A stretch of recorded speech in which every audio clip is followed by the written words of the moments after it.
Welcome to Real Flix Reviews. We're like a book club for people who hate reading. This month we're doing grab bags, so I picked the perennial classic, Raiders of the Lost Ark, made in 1981. I bring you movie news, and this week we have Jonathan Charney, James Stevens, and Ryan Preston.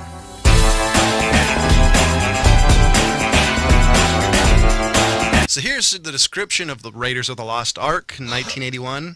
Archaeologist and adventurer Indiana Jones is hired by the U.S. government to find the Ark of the Covenant before the Nazis. See, Nazis are bad.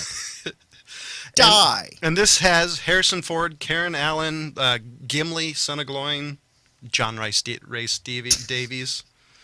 And honestly, I think that's the only people on this movie that I actually know. And Harrison Ford wasn't really that famous at this time still. I mean, he had Star Wars in the bag. That was about it. 70. Yeah, pretty much. Yeah. So this is another big film for him. And kind of solidified himself as the action guy at the time. Yeah, and this was done by the Golden Boy. This is Steven Spielberg, and I think George Lucas had some involvement. Studios was involved with this. And this, I've always loved Indiana Jones. My favorite one is actually the third one, because I don't consider the fourth one part of the Indiana Jones. I barely consider the second one part of the Indiana Jones. Yeah, I've always let it kind of go as nostalgia on the second one. The fourth one, no. See, I consider... And he's rumored for number 5, too, guys. I consider it a trilogy, so not a quadrilogy. Yeah. Oh, yeah, for sure. I mean, the fourth one, which, we're not going to really bring up again because it's not worth bashing on it, but it might be the worst thing ever made. I know. See, I think it's worth bashing on it, but it's the one movie, to get a little bit of a sidebar, that even people who love The Matrix can't defend. Yeah, but I mean, when you come up with a fridge, just... So matter of fact, there's video games that make fun of it. The first thing I got to say, though, they don't really make movies like this anymore. Matter of fact, even in the 80s, they didn't make movies like this anymore. This, to me, was kind of like a throwback to a lost adventure film, maybe 40s, 50s. Just the feeling of this movie. Well, this movie actually has one of the most iconic movie scenes ever, honestly. Which one? When he's got the guy with the sword flipping it all over, and he pulls the gun out and shoots, and that was completely ad-libbed, but that is like iconic movie. You show that to practically anybody. Everybody knows it's Raiders of the Lost Ark. That and the scene where he's running away in the beginning from that giant stone ball. Yes, and the stone ball. I mean, there's just, this is just a great movie. Allie's like, just about everything from this movie became unbelievably iconic, even to a person who has never seen the movie. And I mean, everyone knows the pulling the sand out and trading it with the idol. Everyone knows the ball chasing thing. I think up until the point that it actually hurt the sequel, and the fact that they had to they ran into sequel syndrome a little bit, where they had to try to top the first one, and I don't think they were ever really successful at up until the third one. Heck no. I mean, that was horrible. Well, the third one was a little bit of a return to form, because there's a lot of adventure movies, and they all kind of touch on different genres of mysticism or something like that. This one went for like straight up like Christian mythology. You know what I mean? As much as like the Ark of the Covenant and things like that. Well, I think the benefit about that is, at least in the time in the 80s and all that time, that was something everybody was more familiar with. So that was kind of that was a little bit more common versus. They went off the register with number 2 and then brought it back for 3. Well, hold on. Let me just put it this way. So you have Raiders of the Lost Ark. So you have the Ark, right? Mm-hmm. You got the Nazis looking for it. People knew that the Nazis were really big into, mysticism as well, and things like that. And then you have the Temple of Doom, where they're going after some stupid little stone thing, right? And that was a flop. And then you have the Holy Grail, another Crusades thing, iconic. People know about it. That seems to be their big one. If they go and then they go to number 4 and they go for Crystal Skull, which is another thing not as well known as the Christian mythology stuff. Well, no, I think for number 5 they need to go for the Spear of Destiny. Come on, guys, go go with what works. No, I actually agree. I think it's one of the problem when Western movies, a little bit of sidebar, go for something that's not core to the realm. Like they start really going something that really hammers on Asian culture. Oh. Like in America, at least in Western culture, I think you got, Ark of the Covenant. You've got the other one. I think that works. And Holy Grail. And I love this movie. Some of the effects honestly don't age well, but considering this was in 1981 and this is very early CG, if they did any CG in this movie. You mean the melting faces didn't hold up? Actually, I actually thought that actually was a pretty good effect. One scene was the Clipper ship. So that was the Clipper plane, and the way it was cut, people were disappearing in a section, and that wasn't the great. And you had the Ghostbuster-esque effects. But the Ghostbuster-esque effects was just like ethereal things. It wasn't pretending to look like something tangible. It was almost supposed to look that. Well, they kind of switched the faces a little bit. I would say this is me nitpicking a 30-year-old movie, so. But I think for the time and 30? Like even looking back on it, they did everything practical that you possibly could. Oh no, and this is in the 80s. You also had movies like Tron came out, which actually did not even get a mention in the awards because they thought CGI was cheating. So this is in the era where CGI really started kicking up a notch. So John, let me make you feel a little better, dude. Even if CGI wasn't cheating at the time, that movie still sucked ass.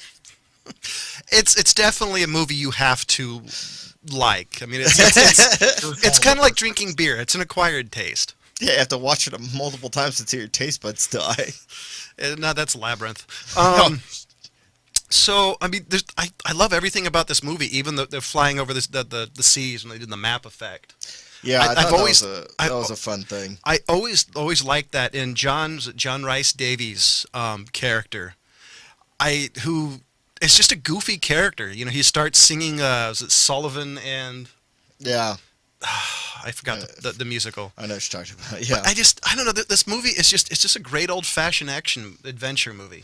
And I got to give it to Karen Allen. I mean, she was also one of the nerd cute chicks that was tough. It was kind of like the Princess Leia style. Where, she was a bitchin' female character. Yeah, just fantastic. And I think she did really well acting in the film. I don't think she did anything super badass. Completely out of, way great, but she did a great job, and it was actually. I mean, dude, when you first get introduced to her and she's having the drinking contest, that's like one of the greatest scenes ever. I mean, that is actually one of my favorite scenes. Totally, because she's totally playing it up because she does the same thing to the French Nazi guy. Yeah. Or the guy who's being held captive by blah blah blah, depending on which way you want to go. No, he's a French Nazi. But yeah, German Nazis. There are other Nazis. There's Japanese Nazis technically. Yes. But it's so hard to try to nitpick this movie because to me this is a movie I grew up watching. It's just like the original Star Wars non-special edition that has a special place in my heart. Get some VHS. Well, look, I mean this movie does not take place in the time that it was made. And what was this, 80? Yeah, 81. 81. Okay, so this movie does not take place in 81. It takes place in the 20s. Which is honestly one of the reasons I actually think this movie ages as well as it does. Exactly, because when you have period correct things, no matter how far you go into the movie making future, it's still period correct. 40s. And even with the filmmaking style in the time, I mean, it was way more authentic of an action movie sequence than like the big CGI stuff that they would add to it now. So Nazis did not go looking for. So it could have been. It was probably, if anything, late 30s. Late 30s, early 40s. Yeah, he's right. I had to catch it there. Well, right, it was not Nazis 1920. Hitler was in power, and the Nazis were looking for those types of weapons. So that was late 30s, early 40s. So.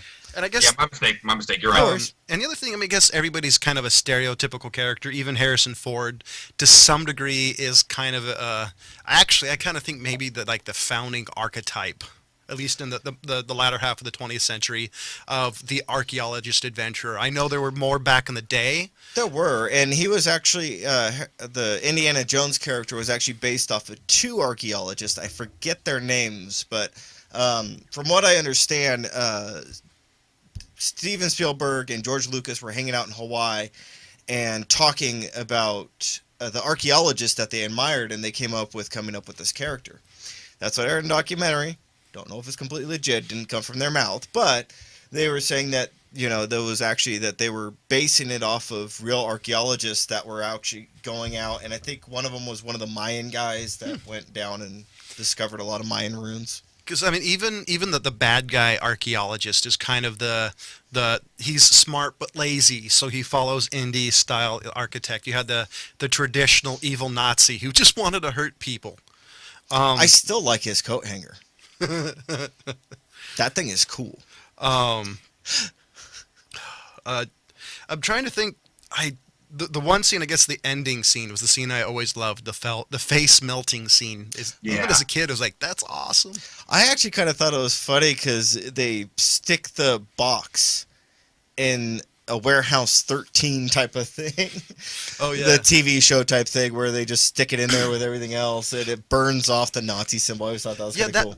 That was actually going to say that was the one part that I remember. Or when I saw it as an early kid, I didn't get it, but later on it was like, that was a good touch, because they could have literally left it and nobody would have said anything, but having the Ark of the Covenant burn off an evil symbol, I thought was a great touch. Yeah.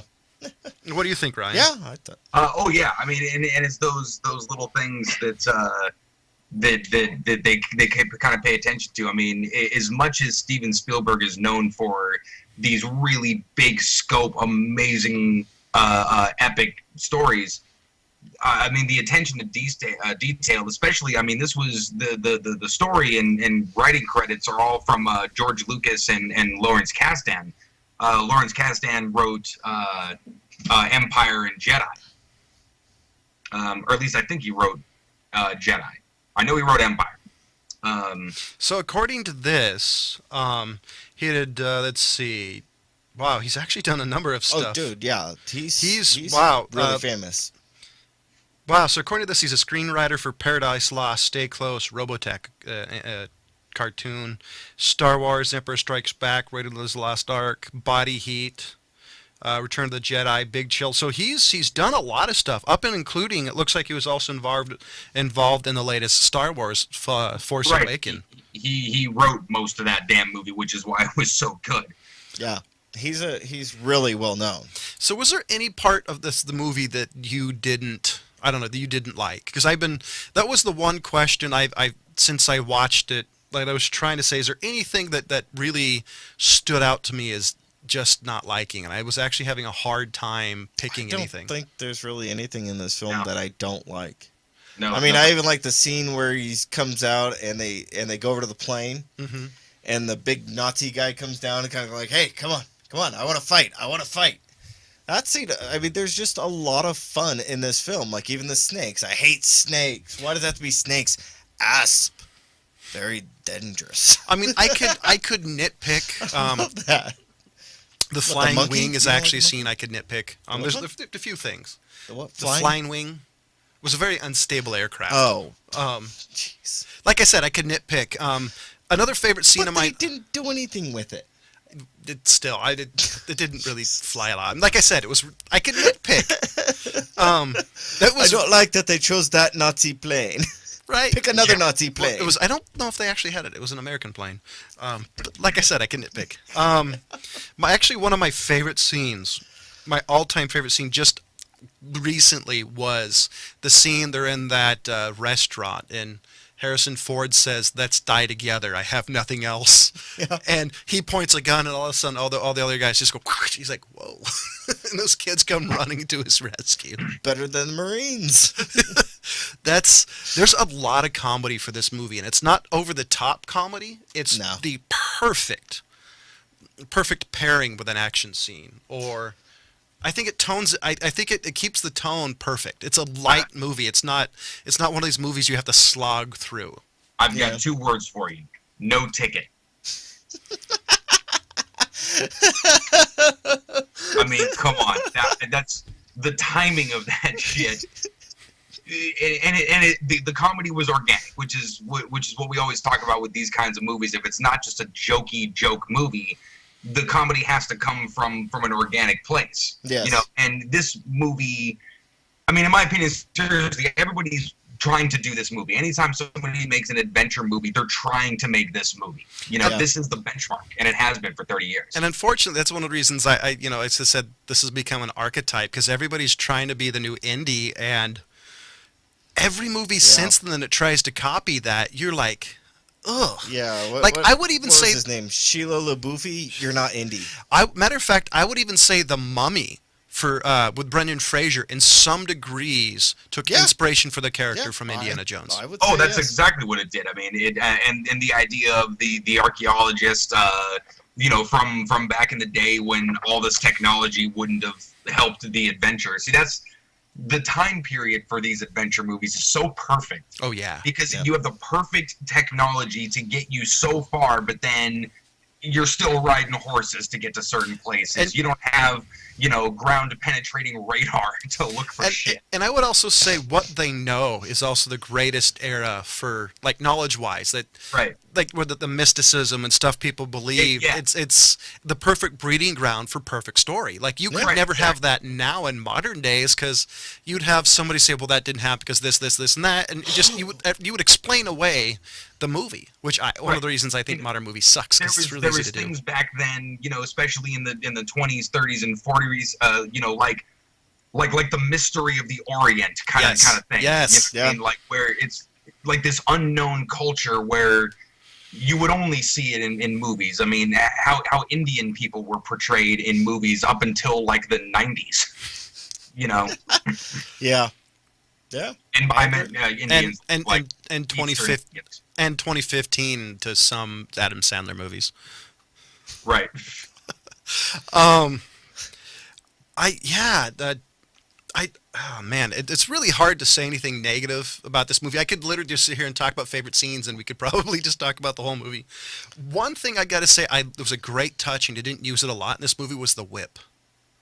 Yeah. I thought that was an eloquent addition, because it's a great story. Like, it's a great tool to use. You know, as far as in the movies, like, okay, you do this. How does this happen? Oh, just use the whip.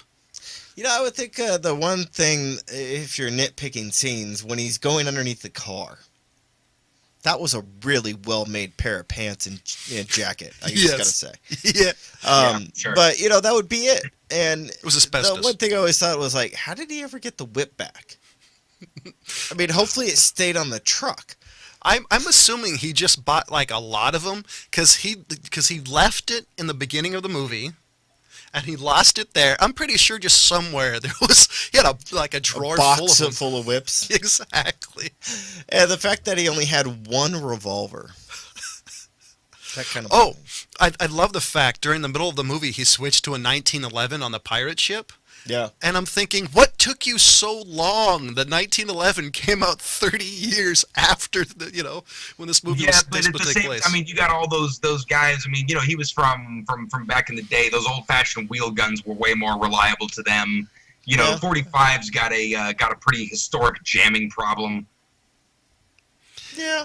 Yeah, I don't. It's fixable. I'm not arguing that. It's fixable, but you got to keep your freaking 1911 that clean when you're running around that dirty of a place. Just use an AK. Right, exactly. So that's why it's, again, perfect for the time. Is even the weaponry is limited.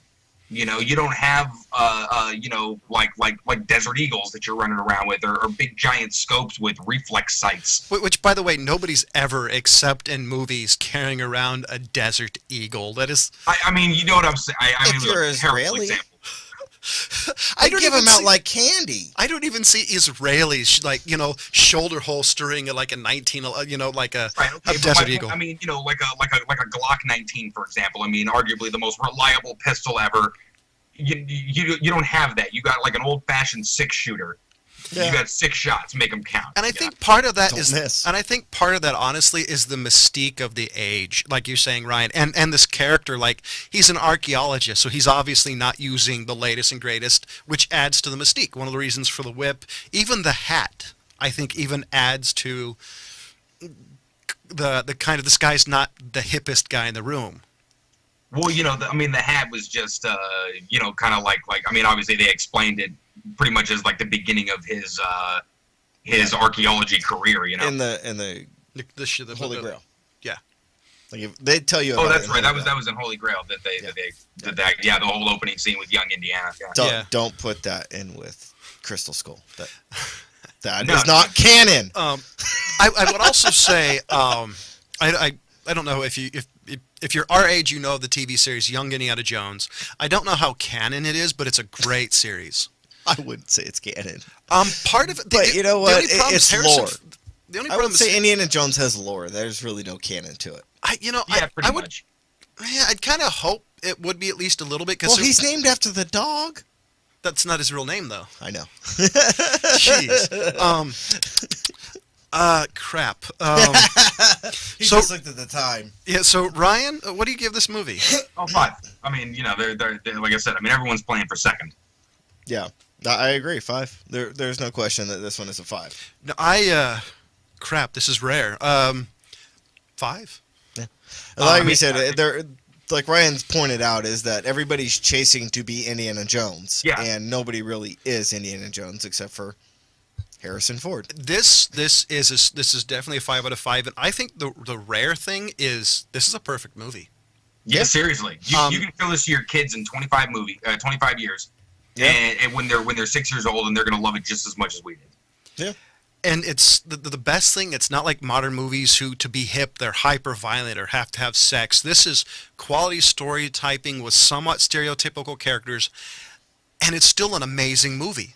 What's special about this movie is everything. I think this is a rare movie, especially even for the 80s. I mean, the way that I put it is, if you ever want to know why Lucas and Spielberg are who they are and how famous they are, just go watch the original 3 Star Wars and this one. Yeah. And that will answer your question. I would say the 3rd Indiana Jones. And the 3rd one. You can skip it, but I mean, you should at least see it just for Short Round or whatever his name is. Damn it, I can't think of his name. Indian guy or the Asian guy. What was his name?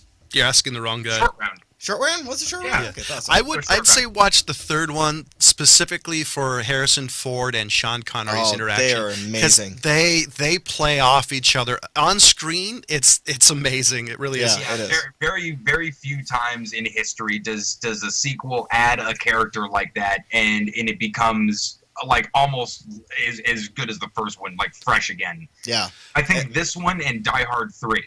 Yeah.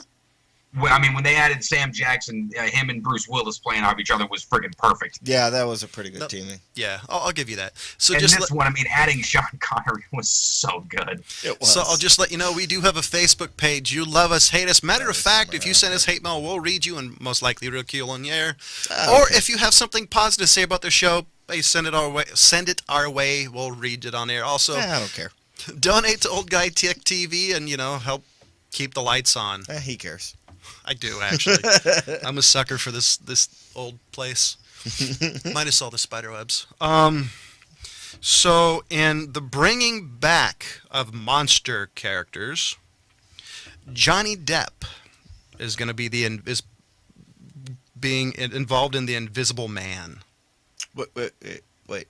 So we're going from Kevin Bacon to Johnny Depp? Well, I don't know if that was classified. Okay, yeah, that was Hollow Man. That was like a different, like an adaptation. Are we talking like Invisible Man? Was that Wells? Yeah. Okay, so like Invisible Wells, H.G. Wells. Yeah, the last Invisible Man that I remember that was actually I could give a shit about was with Chevy Chase in the early 90s, I think, was an Invisible Man. Oh, shoot, I forgot about that. Yeah, me too. Wow. So according to this, and this is from Deadline.com, Johnny Depp has set to star in the Invisible Man for Universal Pictures, the same one I think is bringing everybody's favorite short guy to the Mummy. Who's everybody's favorite short guy? Tom Cruise. Oh, wait, what? No, dude.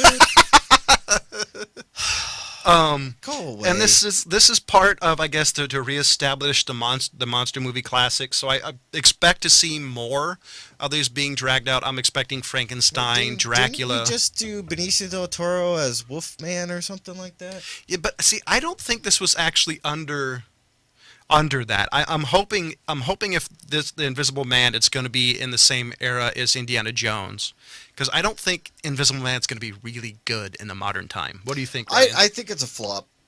Honestly, I think John's got a point. I mean, if they do it like an old school telling of the story, I think they got a chance. But I mean, doing like the modern take. I mean, how many modern takes have we seen of these kinds of things? I think if they're picking up the Invisible Man property, like the H.G. Wells Invisible Man, they probably have a reason for it. I mean, if we're gonna have Elephant Man come out, we're gonna have the Swamp Thing. You know, I mean, are we doing all this stuff? Dude, I mean, look, how many times did they make Dracula back in the yeah? And I mean, they're still trying. And the best thing about the Dracula is 95% of them starred the same guy. Yeah. Yeah, exactly. I mean, but I mean, that was like, you can count on that shit once every couple of years.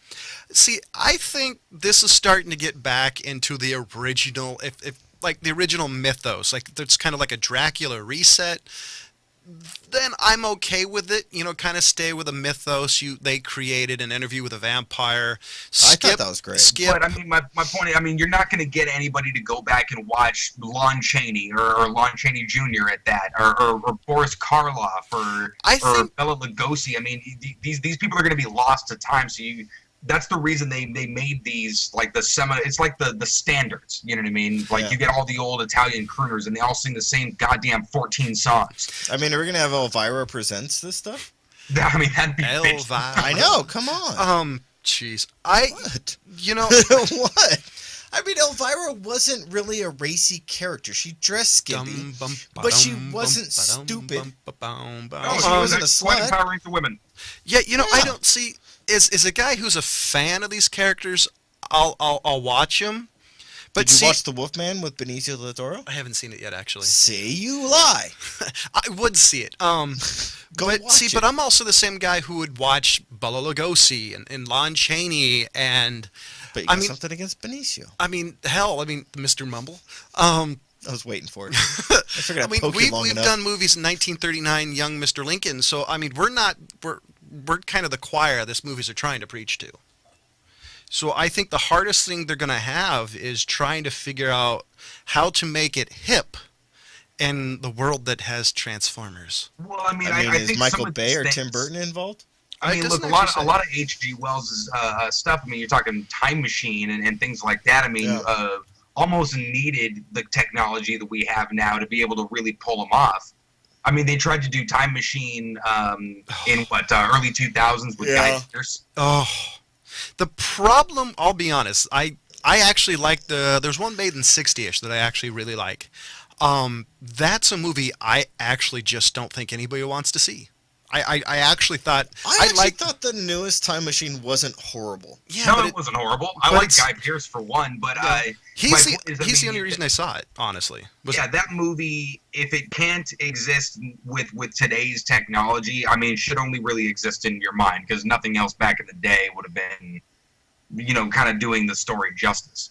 So, according to the article, it said that's Kurtzman and Morgan, it doesn't say the first names, at least in the article I'm reading right now, say they've been hashing out the monster universe. So this definitely sounds like there's going to be more of these heading down in the pike. No director or writer other than H.G. Wells tagged, but yeah. So I don't know. I mean, I'm looking forward to them just because I really am a fan of traditional monster movies. My big issue is if this is going to take place in modern time, it's going to suck, because I'll be honest, these characters have no place in 2016. No, this one, well, from what I read on the IMDb of the Invisible Man 2018 is that it's going to take place in World War II.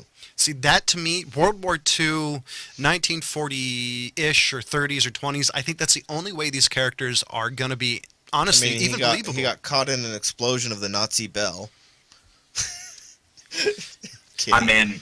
So I mean, totally kidding. I have no idea. They didn't go in that much depth. So if these take place in the days of yore, then I think they have a chance. But if they're modern take, it's going to turn out to be the Beastmaster in L.A. Well, I'll tell you what. I mean, based on what James is saying, like they're going to try to bring back the monster, the old school monster genre. I don't think they're going to be hard pressed to find writers and directors who would be really, really thrilled to death to bring that kind of thing back. Yeah. I think the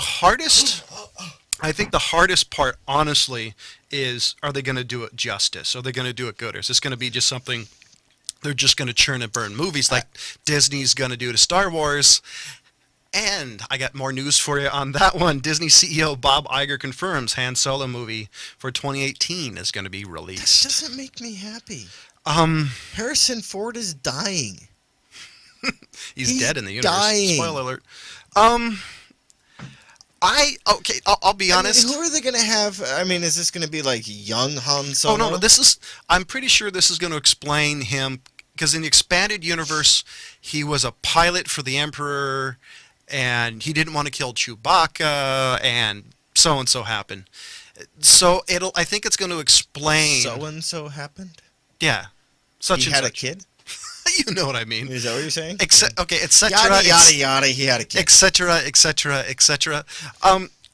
I think it's going to explain him. I think at this point they're running out of ideas, so they're going to explain Princess Leia and Luke Skywalker's childhood and Boba Fett, which I heard is supposed to come down the pike too.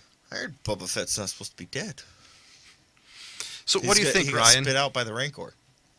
I mean, I think this is going to be pretty typical for somebody like Disney. I mean, the same way that Lucasfilm milked the toy line for everything that it was possibly worth. They're going to do the same with this. They know that everybody's wanted a Boba Fett movie, and then regardless of what character, I mean, you can have the adventures of the Bantha, and Star Wars fans would go to check it out. You know, they'd buy that opening day ticket. So that's what a lot of these things are about. I think they're really only. I don't know. The Christmas special didn't go very well. People weren't lining up for the Ewok adventures. But see, the thing is, to me, I think they're only obligated to do the trilogy movies well.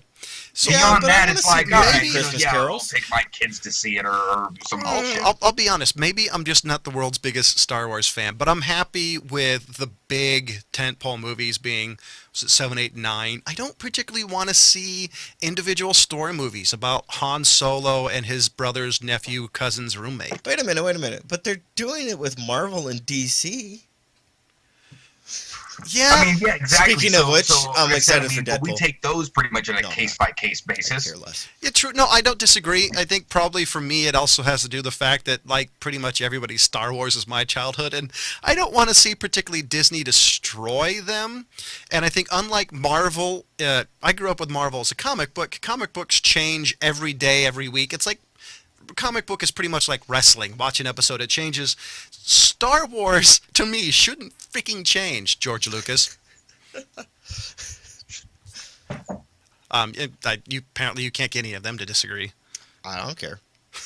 Well, yeah, no. I mean, look, it's not like The Simpsons where every 3 years the writers change and now it's somebody else's show. I mean, it's the fans are the ones that are taking their kids to see it. It's not a bunch of new people really finding this movie. Otherwise, you're just kind of lost on what the hell's going on with episode 7 over here. I do think that's why they kind of rebooted the franchise the way they did 7, though. 7 was kind of a soft reboot, in my opinion. But not real. I mean, they explained a couple of things, but I mean, you really, unless your freaking parents are standing over you saying, now that's Han Solo. He pilots the Millennium Falcon, and he and Luke met on Tatooine and in the bar, and you'd be lost, you know. I hear a Weird Al song coming on. But no, I don't disagree. Don't say that, we get pulled off of YouTube. Naboo was under it. And I thought me and Qui-Gon we're so gonna get pulled off of YouTube. The Federation cutting them a little slack. I don't know. But their response didn't kill us. So I don't know. I just they locked the door and tried to kill us. I also think because we're really running late. The other thing is I think that Marvel introduced the characters, individual movies, then the big movie. They're kind of doing this back-asswards, so I don't know if it'll work. I mean, it's going to make money no matter what. Will it be good is the different thing. You know, necessarily, I mean, there's two schools going on with the whole episode. Wait, there's a test? Schools. No, there's two schools of thought. People are saying it's crap. People are saying it's good. I don't give a rat's ass. Make the damn movies. If they're good, they're good. If they suck, they suck. Stop bitching about all this little stuff, whether or not it's going to be canon or not. Watch the damn movie. Shut the hell up. And talk about whether it sucks or not. Next week is James' pick, so you're up. Oh, all right. So we're going to jump into a genre that we don't touch very often. We are doing the 1990 version of Night of the Living Dead. Interesting. Talk about a creepy childhood. I saw this when it came out on VHS. I was 9. And yes, so yeah. And James is as weird as that in real life, trust me. And we are also going to start watching the first episode of Outsiders with Opie from... I don't remember the actor's name, but Opie from... Wait, you don't remember one of the greatest directors of the 20th century, Ron Howard? No, we're not talking about Opie from that. We're talking about the Opie that will kill you. Actually, he was kind of a nice guy, wasn't he? He might beat you up really bad. So, ladies and gentlemen, I gave Raiders of the Lost Ark, the first Indiana Jones movie, and one of a trilogy, a 5 out of 5. James gave it a 5 out of 5. Ryan gave it a 5 out of 5. Next week is the 90s version of Night of the Living Dead. And Outsiders. And as always, see you next week. Goodbye.